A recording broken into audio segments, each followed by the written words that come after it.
Good evening. Thank you all for coming here this evening and standing united with many different organizations that are here. My name is Cecilia Ricci. I put the call out to the community because I had heard that this event was coming, and I think it's really important that we as citizens in this community take a stand, and we're entitled to take that stand. It's very important that people know that we can have differences, viewpoints. It's very important to me that we recognize different viewpoints are okay. What's not okay are the lies that get told, which just does such a disservice to individuals and to people. And we want this community of Langley to be a safe place for all residents, not just certain residents who have a certain belief. And so that was really important to me. So I put the call out. Thank you all for answering that call and how many different organizations we have here, standing here with us tonight. I do want to begin by acknowledging that we gather here today on the unceded ancestral traditional territory of Matsqui, Kwantlen, Katzie, and Semiahmoo First Nation. It's important. As a member of the Haisla Nation who lives here in Langley, I recognize whose land I'm on. I'm a visitor on this land. We should all treat the land as if we are visitors. It is important that we take care of it. Our First Nations people here in Langley have looked after the land since time immemorial. It is our responsibility, and it's our responsibility to stand up when we see that something's not right. And so that is what I believe we're doing tonight. So again, thank you so much for being here. It is important for me, as a daughter of a residential school survivor, to be here. My dad is no longer here in this world. If he knew and could hear what was being said, it would be devastating to him. It is hard for me to hear the lies about residential schools. But I know that Canadian children, in particular children in British Columbia, they're learning the true history of Canada. And I'm grateful that they're learning the true history, that they understand the impact of residential schools. It's not about dismissing it. It is about understanding it. I believe in reconciliation. I believe it has to happen. I hope that people, regardless of what they believe, will listen to and learn the history, the true history of Canada, something that we're afforded the opportunity to now know the history of Canada. So I ask you to embrace that history. I again, Haichka CM to each one of you for being here with us tonight. I am going to open the floor up in a few minutes to anybody who would like to speak. But to begin with, I would like to start with the Women's Warrior song. For those of you who know it, please join in with us.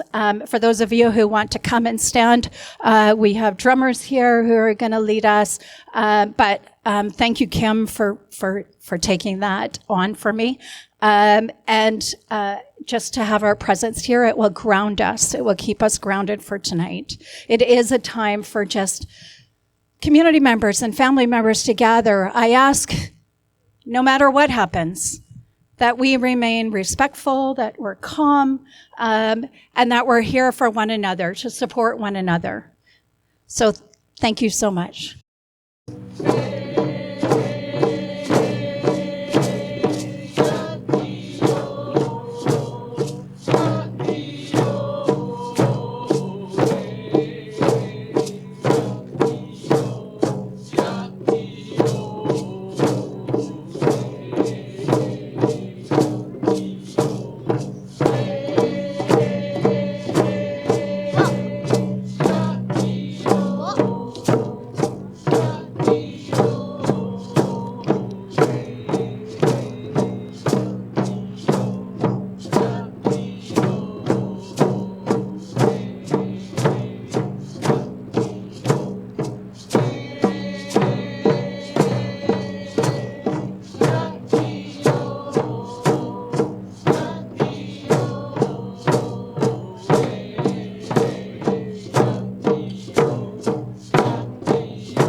Thank you. Thanks, Kim, for that. And the drummers, thank you. At this point, I would like to invite Oliver Day up. If he would like to come up and just say a few words, that would be great. I had a chance to chat with Oliver yesterday. He reached out to me, and so we chatted on the phone for a bit yesterday. And I'm just grateful that you're here and that our paths have crossed. So thank you. So yeah, good evening. My name is Oliver. I'm here, and on behalf of Langley Pride Society, I want to thank everybody for coming out from our community. It's so great to see so many different communities coming together to form a line against this kind of thing. Big thank you to Cecilia and her work for bringing this to the attention of the community and letting me hop on board to support the multifaceted cause. I don't want to go too far down the rabbit hole of the hatred that these people are saying about people like me and their conspiracy theories. We here all know that it's wrong and harmful to our world, the rhetoric that people spew. I want to say groups like the ones we're standing against today prey off of fear. We're all afraid of things, the unknown, financial crisis, future of our children, the environment, disease. These are all valid fears. The difference, though, is where we direct that fear. These groups will want you to turn that fear into anger and to find a scapegoat, especially in a marginalized community, to direct that hatred to. They tell you all your problems are to blame on immigrants or indigenous people, which is a really interesting juxtaposition there, and then gay and trans people, or just anybody that looks or acts differently from the societal norm. The difference that people like us have is that we have hope. We turn our fear into hope and love, mutual respect. We try to learn about each other, support each other, and stand up against groups like these that only preach hatred as the option. Seeing everyone here today is giving me hope. Hope that someone who would otherwise want to give into that fear and hatred will know that there is another option and a better way to move forward. That's all I want to say, so thank you so much.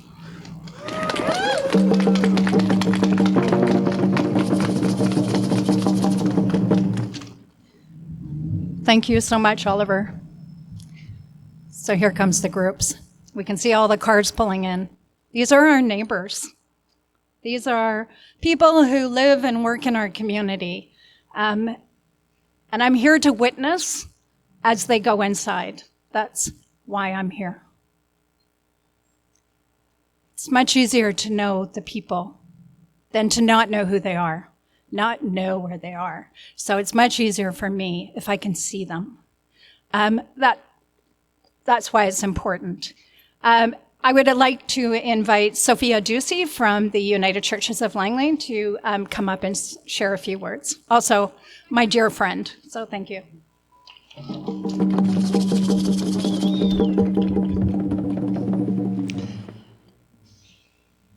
So my name is Reverend Sophia Ducey, and it's my honor to be here with all of you. This is a sign that is in the lobby of our church as people arrive, along with a welcome mat over there that says, all are welcome, all means all. I'm an American serving in ministry in the United Church of Canada and became ordained the year of the Truth sessions of the Truth and Reconciliation sessions that happened in Vancouver. I always thought the people up here were much more inclusive and inviting and kinder.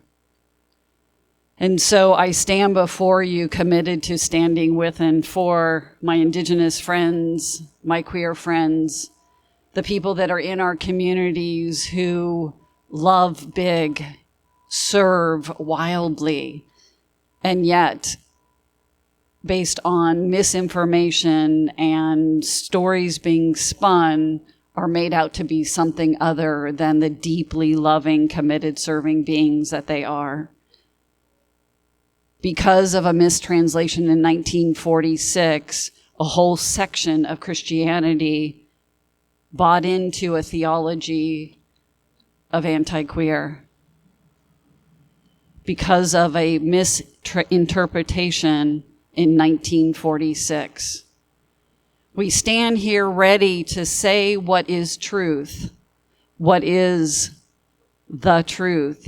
We honor the indigenous truth that we have heard from our indigenous elders, our brothers, our sisters.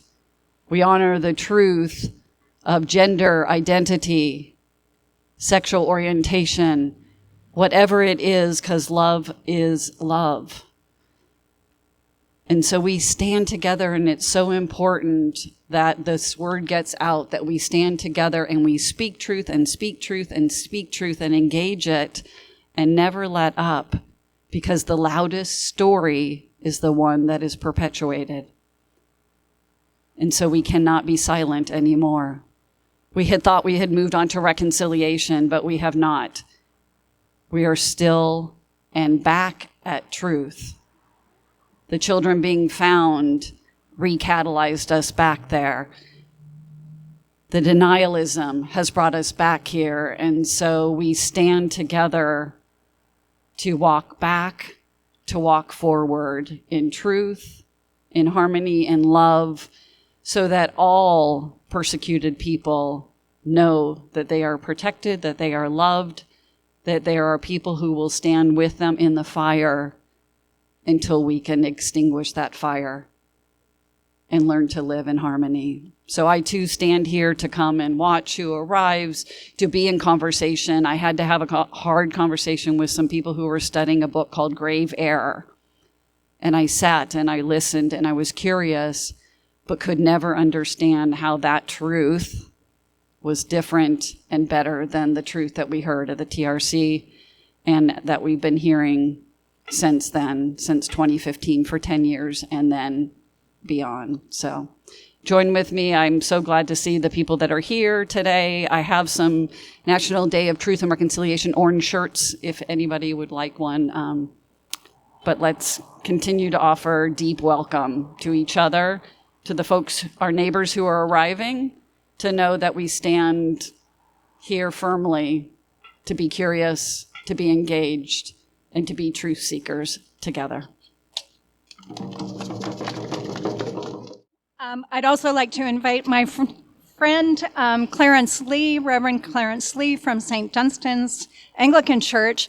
I'm amazed, that our faiths here in our community understand the commitment to stand with people united. I'm so grateful that I have those relationships, and they're doing hard work and important work. So, Reverend Clarence Lee, come on up, please.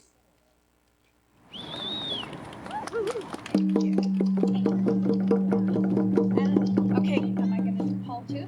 Yes. Yeah. Hello, my name is Clarence, and my birth name is Wing On. I'm Chinese, and I am the rector of St. Dunstan Anglican Church in Aldergrove. And today there are a few of my Anglican colleagues and parishioners in the areas who are represented here as well, including folks from St. George's, Fort Langley, and I think some from St. Andrew's Anglican Church in Langley as well.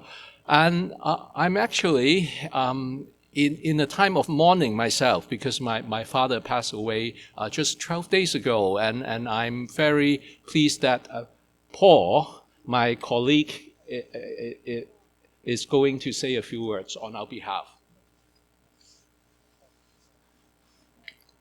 Thank you, Clarence. No, I am not his father.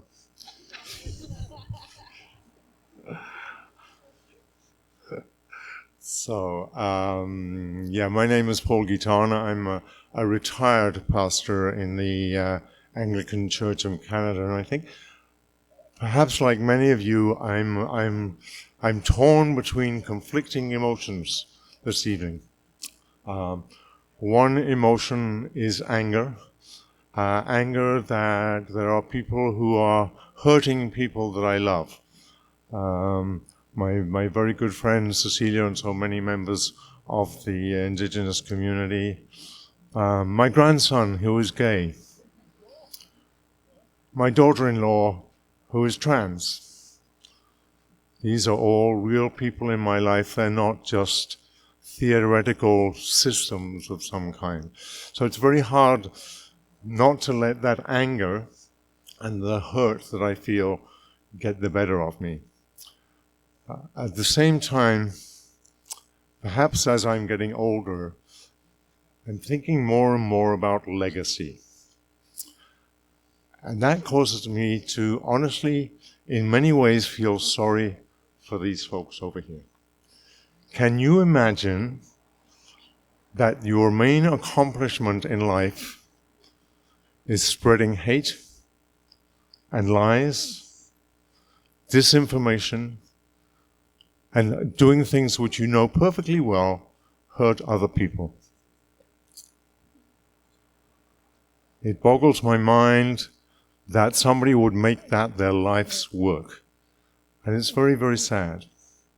And it's especially sad for those of us who try to be Christians to hear the words of our scripture misused to support these false claims. These false claims. I hear, for example, that the Bible is against transgender people. There is not one word about transgender anywhere in that great big book. There are also arguments that the Bible is against homosexuality. So, for example, the same book that says that so homosexuality is an abomination also makes it clear that it is totally forbidden to wear clothes with mixed fabrics in them.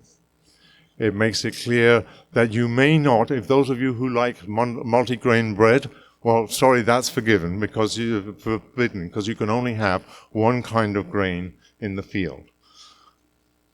It is so selective and so misleading, and yet I keep coming back to this place of the people here are going to be able to say, I was there when. And I don't know, frankly, what these folks over here are going to be able to say to their children and grandchildren. Thank you.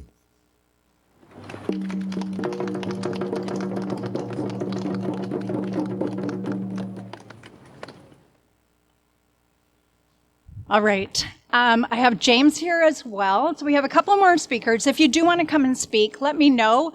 I've got a couple more lined up, but I also want to make sure everybody can have a chance to say what they need to say. So it is open to anyone. So thank you. You're welcome. Hello, everybody. I'm James. I'm here tonight representing not just the NDP federally and provincially, but mostly to represent myself. As I look around, I see a lot of folks who I've met at the doors. I've canvassed basically from Aldergrove, Brookswood, Fort Langley, into Surrey, all over the place. And it's a great honor to see many folks who I know. And it hurts me very deeply to see folks who I've talked to as well standing on the other side of these barricades here. It's also quite a great honor to see the sheer level of diversity in this audience, folks from my community, not just politically, but as an openly queer person in a town where growing up queer was quite tough. Even before I got into politics, I was told that an event that I was helping organize in 2019 would be attended by folks with firearms who were making these broad claims about what they were going to do with these firearms to us if we set up at this event, and we set up anyway. We saw fear, we felt fear, we saw hate, and we reacted with peace, with love, with empathy. Unfortunately, this hate still carries through in my life. I, at the doors, have been threatened, not just told threats, but I've had raised fists towards me. I've had the police called on me numerous times for exercising my right to talk to prospective voters. I have faced folks who are hurt and folks who are honestly just misled. folks who are told that my community and many of the communities that are represented here today are part of some financial elite, told that, the way I like to put it is, in the Pride Parade in Vancouver, I see a lot of banks go by with these rainbow logos, and they see these rainbow logos on, say, TD, RBC, and they think, oh, the queer people are in charge of the money. The Indigenous people are in charge of the money. And it just boggles my mind as a person who has seen so much violence towards my community in Canada, towns where my people have been lynched, towns where people in many communities represented here have been lynched, have been hurt, have been threatened, have been run out of town. And yet, despite now going on almost a decade of facing hate from people, be it for my political beliefs, be it for my inherent qualities, be it for people who are just miseducated, well-meaning people who are miseducated, I've reacted to this hate with love. I've reacted to this hate with empathy. And it's so heartwarming, and it makes me so proud to see so many people here who are facing this hate with peace, with love, and with empathy. Religious leaders, Indigenous folks, queer folks, union folks. It's amazing to see so much love and empathy in this audience, and as someone who has faced so much hate day to day to day, and will face more hate day to day from tomorrow onwards, thank you all so much from the bottom of my heart. Also, thank you for treating canvassers nice. We have been arrested many times for doing things that are completely legal, so thank you all. Thank you.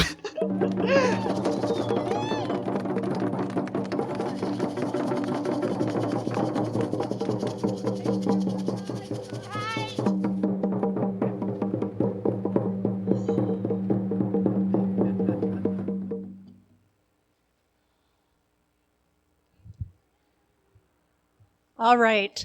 I'd like to invite Carly up as well. And one of the reasons I'll share with you, because I'm allowed to now, one of the reasons that this is so important to me and that the hate that is coming our way is so unacceptable is because I am going to be a grandma in August for the very first time.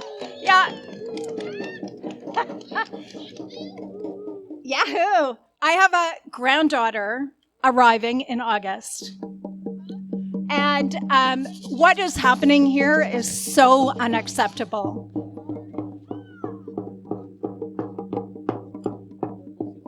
It's so unacceptable. And this is exactly what they're trying to do.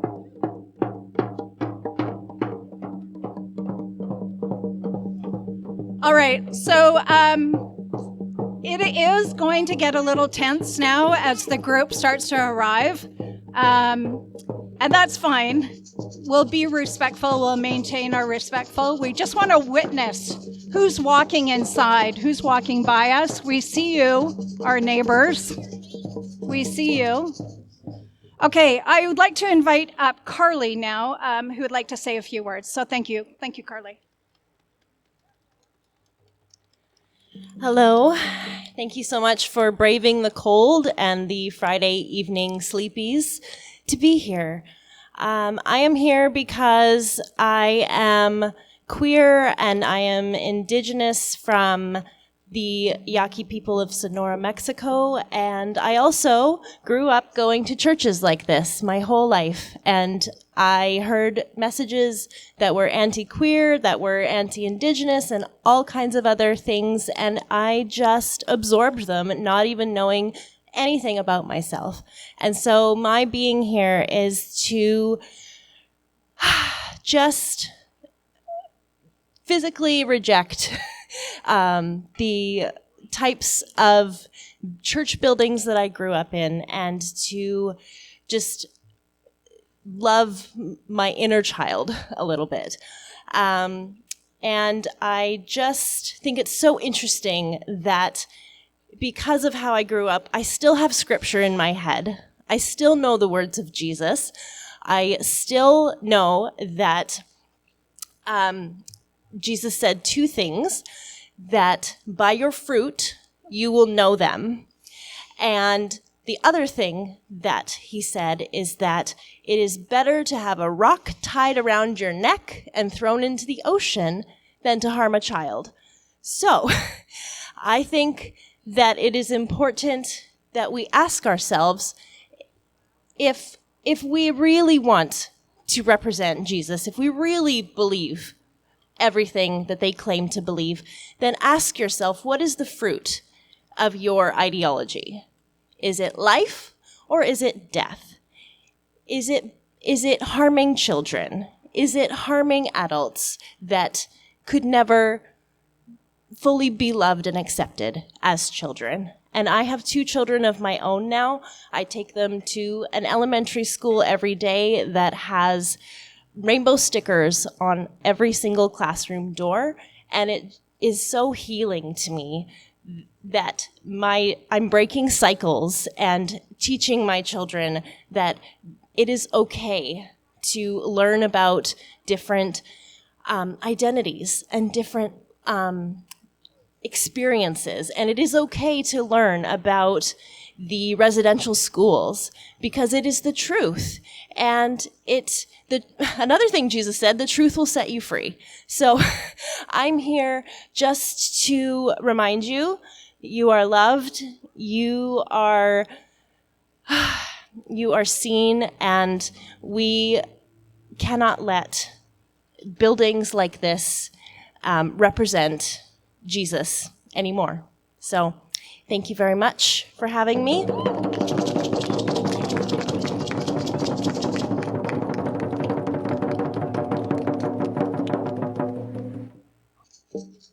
I will open the floor if anybody would like to say anything. Also, we have a gentleman who just lives a block down the street. If we need a washroom, he can run you down, but yeah, thank you. So yes, I'll open the floor if there's anybody else who would like to say anything.